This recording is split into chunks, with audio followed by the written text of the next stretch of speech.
Hey everybody, how y'all doing? It's Steve coming at you. Hope you're having a great day. I wanted to discuss this yesterday, but I really want to get into it today before the story gets too far away because I really think this is going to be a huge, huge scandal involving the government.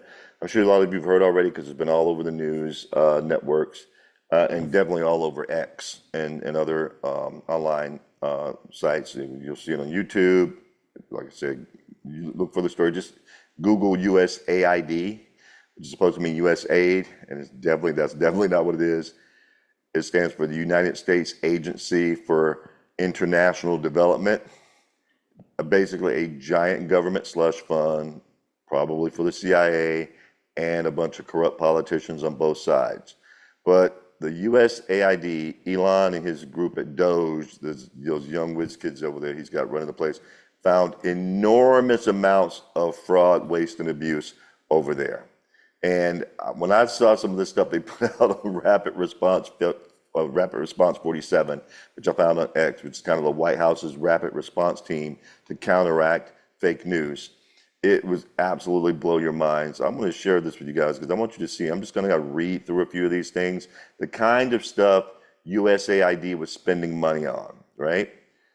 Incredible. I was like, what the hell? So check this out. 7.9 million to teach Sri Lanka journalists how to avoid binary gender language. Really? That's what we're doing. It takes almost $8 million to teach Sri Lankans how to avoid binary gender language. $20 million for a new Sesame Street show in Iraq.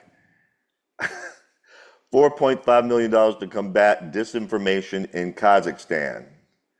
$1.5 million for art for inclusion of people with disabilities. So you have to have artwork that has people in wheelchairs or impaired in some way. $2 million for sex changes and LGBT activism in Guatemala. LGBT activism in Guatemala. $6 million to transform digital spaces to reflect feminist democratic principles. $2.1 million to help the BBC value the diversity of Libyan society. Wait a minute. The BBC stands for British Broadcasting Company. Why do they need $2.1 million to value the diversity of Libyan society?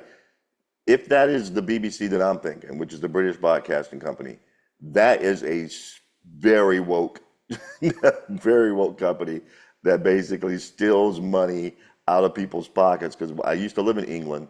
When you live in England, you have to pay a TV tax. They don't call it that. It's called a TV license because the British Broadcasting Company is paid for by the government. They have BBC One and BBC Two.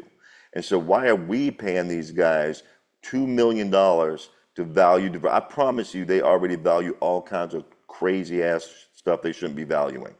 I promise you. Especially with the lockdown they've had on free speech over there. There's no need for us to be paying those guys $2.1 million for nothing. $2.5 million to promote inclusion in Vietnam. Man, what? $16.8 million for a separate inclusion group in Vietnam. $5 million to Echo Health Alliance, one of the key NGOs funding bat virus research at the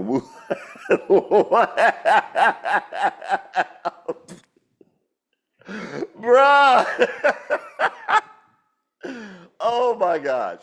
So the money we had from USAID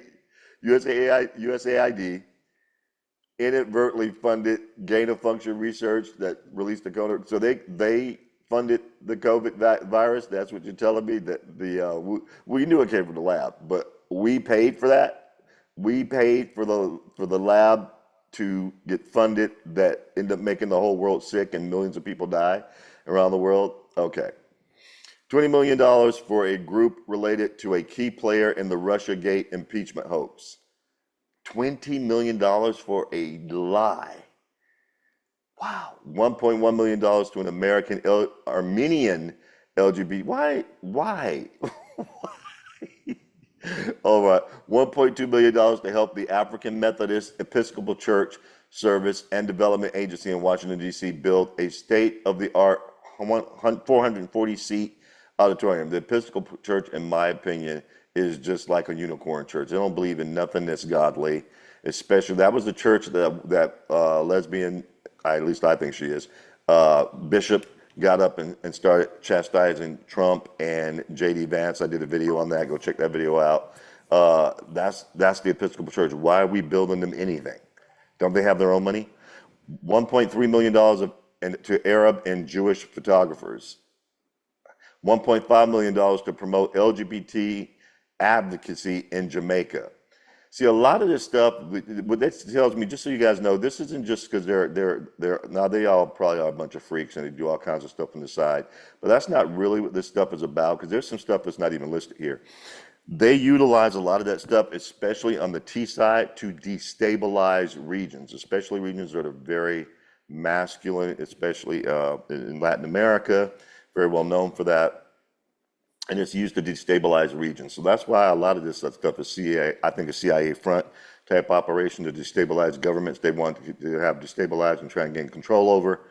But it's a bunch of BS. Even if it wasn't, if it's just they love the L's, the B's, the G's, and the T's, my money don't need to be going there. They got their own money. Let some friggin' private NGO fund it. We don't need my dollars funded. I don't want to pay for none of that bullshit. And by the way, they also found out that USAID was also giving money to publications. In fact, Politico received up, I think, over $8 million over the course of the last couple of years. $8 million to Politico. So when the government's funding, and it looks like there may have also been some payments to other mainstream news outlets as well. So if that being the case, if a news outlet is getting their money from the government, especially from a liberal government, do you think it's likely they're going to have stories that favor that woke type or liberal or leftist type of government? Is it likely they're going to have stories like that? And it's all coming out. And in fact, love Caroline Levitt is phenomenal. Caroline Levitt came out yesterday and said, she pointed Politico out directly, said, I know that they got $8 million. We're already having Doge work on canceling those payments. And all of a sudden, Politico's having trouble making payroll. Why is that? Why is it? So what that tells me is you weren't really solvent to begin with. You had to depend on the government money in order to survive. So of course, when you have to depend on the government money to survive, are you going to say bad things about the government that was handing you that money, the previous one? Probably not. Probably not. So you guys tell me what you think. I thought it was a bunch of bull. I cannot believe that's just the tip of the iceberg. I promise you there's a lot more waste. There's a lot more waste than that. Now that agency is a front agency. They didn't want to be audited. They didn't even want to let the Doge folks in the computers. They were trying to fight tooth and nail. And this was the agency that all the Democrats yesterday were standing out front and saying, Elon's trying to steal money from the Treasury. We're not going to let it happen. It was all because of that one agency. So what does that tell you? Why are they so gung-ho to protect that one agency that hasn't had an audit, doesn't want to have an audit done, and they don't want their books looked at?